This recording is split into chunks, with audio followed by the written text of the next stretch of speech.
Hey guys, back with a new review. And as you can see, we're going over chapter 8 of Swip, Swop, and I don't know if I'm saying the title right anymore. In the previous reviews, I've been saying it right, and the other reviews, I've been saying it wrong, so I don't know anymore. Hopefully I'm saying it right this time. Good amount of information from this chapter, while the end of it is, it's nothing really new. Something new, but not like something we could work with. And just one more thing before I actually start with the review. Just remember, I'm not, for some reason with this webcomic, I'm not good with most of the characters' names here, so just bear with me on this little review. Anyway, just sit down and relax and we'll jump right in. Now, chapter 8, it basically just started off where chapter 7 ended, which is, the club. And we get to see these, I don't remember these three guys' names. The one that tried to rob our main character in the first chapter, and also the old man, but they failed. And, they're talking to a Yakuza third lieutenant named Kamaru. Again, I have no idea if I'm saying this name right. But, yeah, they're speaking to him where chapter 7 left off. And seems like they're in a bit trouble with him because he's asking for, money. Yes, they owe the money and they haven't paid up yet. And the one who got knocked out by our main character, I guess he was trying to come up with a excuse till another actually said the truth, which was what happened earlier.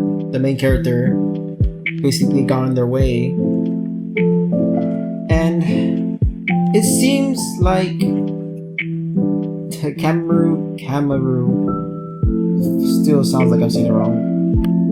But anyway, he's not believing them, even though they said that this teenager or person, I forgot how they said it, basically with a bunny hoodie or rabbit hoodie, basically got on our way. But that doesn't sound believable when you say it, because this third lieutenant Yakuza guy does not believe in it either, and even says, I recommend you guys tell me the truth.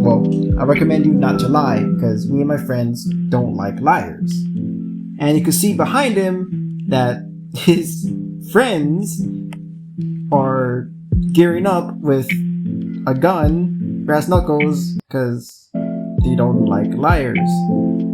But these three try to actually tell them we're telling the truth, we're not lying, that this random teenager just got in our way and basically stopped them thing they're trying to do with the old man. To show more proof, because they still were not believing them, the one that got knocked out by our main character showed the marking that the main character left on him, though it's a footprint, because this guy somehow kicked him that hard, I guess. And that was the proof, apparently. But that convinced Kamaru, actually, to not kill them. And he started to explain more, because he even asked, okay, tell me more about this teenager or this guy. And to know, he was also on the news on how he let a bunch of rabbits loose from a pet store, and had so many police chasing him. And seems like everyone else in the room has heard about it, even the Yakuza guy. And we even see a little video of it, and which actually gets Kamaru's attention a bit more. These three are actually saying the truth.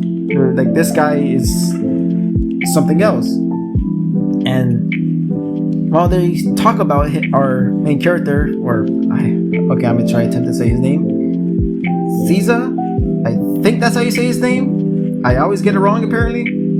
But Anyway, as they talk about him, we get to see him and Hank Jr. just, I guess, walking away while they blow up some police vehicles. I don't know how they did that, but I guess they had explosives with them. I don't know. They're just walking away from explosions. So, and they have big smiles on their face, which is, I love this duo, but man, they cause so much trouble. So we only get to see like a little glimpse of our main character and Hank Jr. together, which is still good. Still good enough for me. I get to see them again in this chapter. But right when we go back to the panels of Cameroon and the other three guys trying to basically not die because they still owe Cameroon money,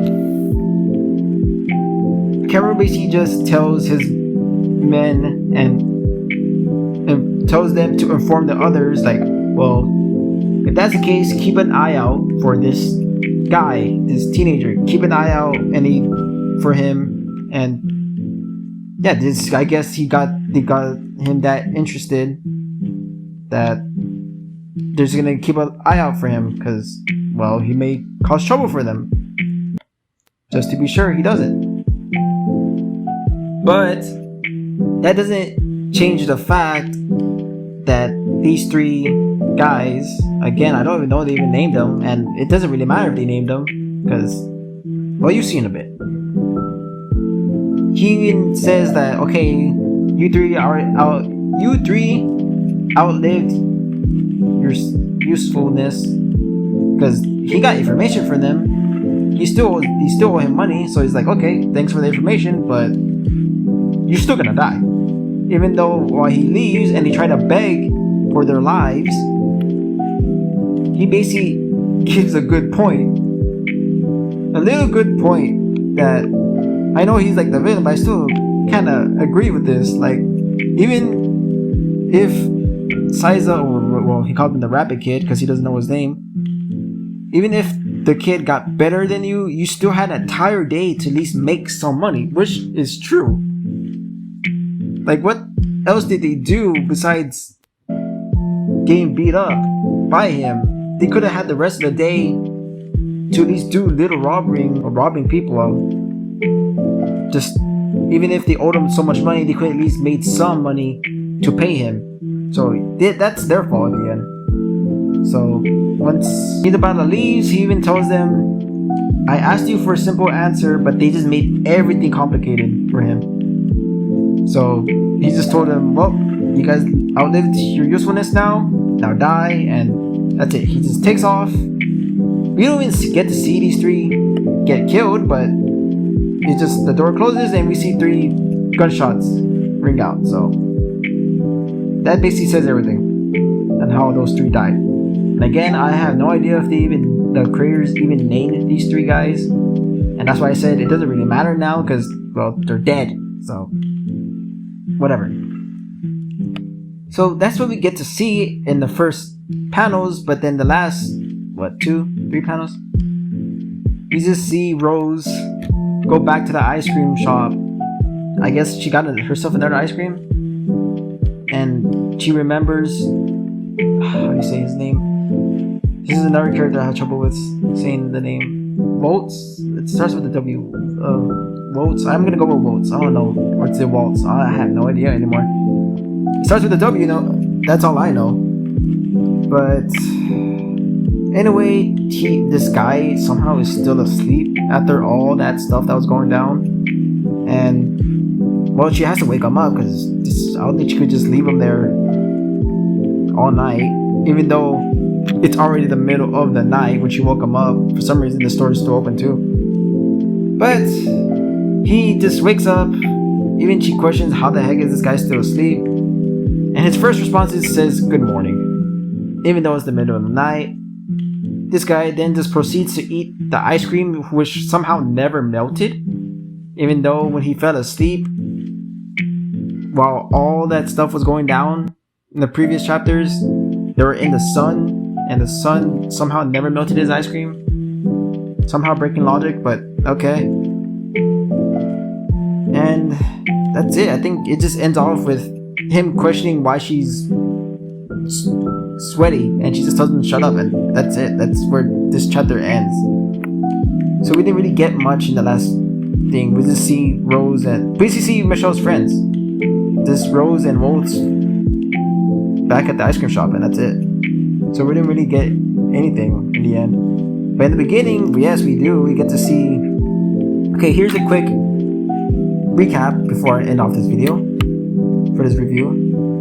It starts off with the Yakuza leader and just basically asking for his money from these three guys, and then they actually tell him what really happened, even though he tried to lie first, then start telling the truth, even though he didn't believe him at first. But they got his interest because he saw that they were telling the truth actually, and he's wanted more information. He got all the information he needed and just got rid of him. That's like the best way to summarize this chapter. Even though we got to see quick 2 panels of the main character, Caesar. I don't know how to say his name. Just bear with me. I don't know how to say his name. We get to see him and Hank Jr.